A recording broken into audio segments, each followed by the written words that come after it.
Have you ever read, say, a serious news report, something pretty intense, and noticed the language just feels different? Oh, absolutely. It's not your everyday chat, is it? Right. It's more powerful, somehow more precise, Yeah. way more descriptive than the words we usually grab for. Exactly. And think about why.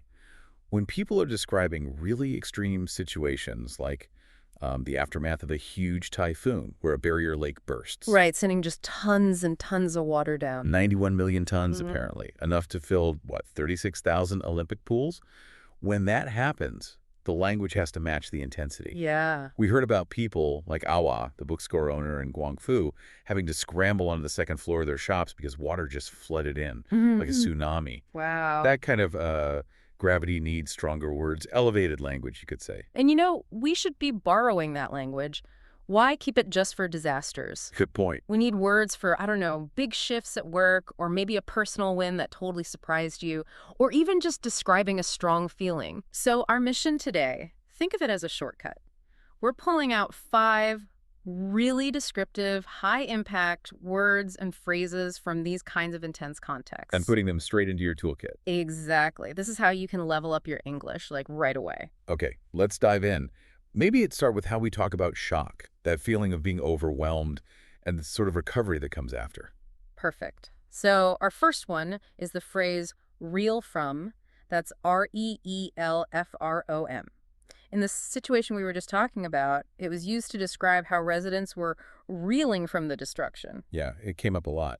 So what does reeling really add? How is it different from just saying someone was shocked? Well, it adds this sense of ongoing struggle. If you're just shocked, maybe that's the initial hit, the surprise. Okay. But if you're reeling from something, it implies you're still deeply affected, Right. confused, maybe struggling to cope.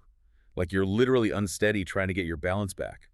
So it's not just the moment, it's the aftermath, the process. Exactly. It's that period of active recovery, not just the impact itself. It suggests things are still unstable. Got it. So if I say the company was shocked by the bad news, that sounds kind of quick. Right. But if I say the whole department is still reeling from the sudden resignation of the manager, that paints a picture of ongoing chaos, maybe. Precisely.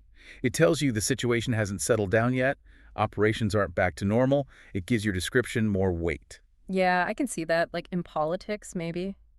The party is reeling from that recent scandal. Yes, and struggling to present a unified front. It implies a real disruption, not just, a bad news day. Okay, that's a really useful one for any kind of lingering, intense effect.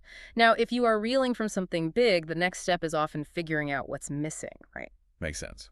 Which brings us nicely to our second phrase, unaccounted for. A heavy one. In that flood context, it was used, tragically, to say that 46 people were still unaccounted for after the water went down. It always sounds so serious, so official. What's the real difference? Why not just say missing? It's about precision, and often procedure. Unaccounted for suggests that the person or thing should be trackable, should be on a list or in a known place. But right now, their status or location is unknown, and it needs explaining. It flags a gap in the official record, or an inventory, perhaps. Okay, so it's not just gone, it's unexpectedly gone, and there's a process to figure out why. Pretty much. There's an implication that someone is responsible for knowing where it is. That's super useful outside of emergencies, too, like in business, instead of just missing files. Absolutely. Imagine reporting to a board. You wouldn't just say some money is missing. You'd say, we've completed the audit. However, $5,000 from the expense reports remains unaccounted for. Ooh, that sounds much more serious, like heads might roll. It demands formal action. Right. It's not a casual observation. Or in project management, maybe. Yeah, definitely. Most of the shipment arrived, but 10 of the key components are still unaccounted for. See, that immediately signals a potential bottleneck, a serious risk, not just a simple delay. It highlights that gap, that uncertainty. Much more urgent than just saying something's missing. Okay, powerful stuff.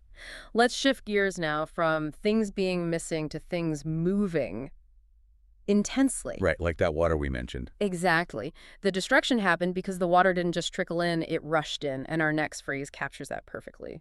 Surge into. Yeah, in that original situation, they described the water surging into homes. We're talking potential speeds over 100 kilometers an hour, not a gentle flow. So surge into is really for that sudden, overwhelming rush. A massive increase in volume or intensity, not gradual. Definitely. It implies force and speed. Can we use this for things that aren't physical, like abstract stuff? Oh, absolutely. And what's interesting is it keeps that feeling of force even with abstract concepts. It marks that tipping point where something just explodes in volume or intensity. Okay, cool. So business examples. Instead of just website traffic went up. You could say, after the Super Bowl ad, orders surged into the hundreds of thousands overnight. Wow, yeah, that paints a picture of the servers melting. Much better. Or think about emotions, a sudden feeling that hits you hard. Like a wave of panic surged into her when she couldn't find her keys. Exactly. It makes the feeling almost physical, like it's taking over. That's a real step up linguistically. Yeah, it is. And that kind of intense surge often shows up weaknesses, doesn't it? Which leads us to our next phrase about tendencies or vulnerabilities. Be prone to. Good transition. The context for this one was geographical, describing how Hualien, being on the Pacific Ring of Fire, is naturally prone to earthquakes and typhoons. Right, it's just inherently likely to experience them. Exactly. It points to an innate tendency, something structural. But hang on, is it just a slightly fancier way to say it tends to happen? What extra precision do we get with be prone to? I think it implies the tendency is more inherent, more recurring, often because of a specific characteristic like geography or maybe a system design or even personality trait. It's less about random chance, more about a built-in susceptibility. Oh, okay. So it suggests a kind of underlying vulnerability or risk. Yes, an elevated risk profile that needs managing. So I could use it to analyze problems more deeply instead of, this machine breaks down a lot. You could say, because of its older components, this machine is prone to overheating during long production runs. That points to the why. Or for people's habits. He is prone to losing his train of thought if he gets interrupted. Perfect. It describes a pattern, maybe a deep-seated one, not just a one-off event. It's great for talking about recurring challenges in systems, places, or even people. Definitely elevates the analysis. Okay, that makes sense. And that leads us quite nicely to our final phrase, which is all about assessment and reflection, especially after something intense happens. Take stock of. Right. Back to Awa, the bookstore owner. After the flood, the description wasn't just that they looked at the mess, it said they were taking stock of the damage.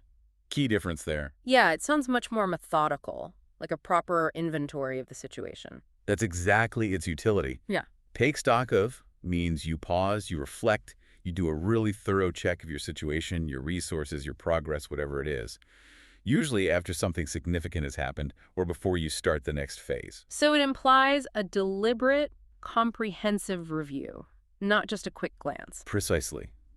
It suggests you're gathering information methodically before deciding what to do next. I can see that being vital in, say, project management. Oh, definitely. Okay, team. Before we launch phase 2, we need to stop and take stock of our remaining resources and timelines. Ensures everyone's on the same page about the reality of the situation. Exactly. You establish a baseline. And it works personally, too, maybe after a really busy period at work. Yeah, like after finishing that huge project, I needed a week off just to take stock of where I was mentally and what I wanted to do next. Perfect. It implies the deeper reflection and planning, not just casually thinking about things. Okay. These 5 are definitely powerful. And you see, if you connect them back to that original context, the barrier lake, the potential danger known beforehand, the sheer scale of it. 91 million tons of water. Right. Using strong, precise language like reeling or surge into or talking about areas being prone to disaster helps convey the real gravity, the human cost, the institutional failures, perhaps. So bringing that kind of weight, that seriousness from those extreme situations into our everyday descriptions, it makes our own communication more impactful. Absolutely. When you use unaccounted for correctly or describe something as being prone to failure or state that you need to take stock, you're showing a more mature, analytical way of thinking and speaking. You're moving beyond simple words. The goal isn't just to sound smart, I guess. No, it's about clarity. Communicating the seriousness and the nuances of a situation, whether it's a huge crisis or just an urgent deadline at work so that it's properly understood. Right. These 5 phrases, they're your toolkit for more precise, vivid, and, yes, mature communication. Ready to use now. Okay, so let's recap quickly for everyone listening. You've got 5 powerhouse phrases.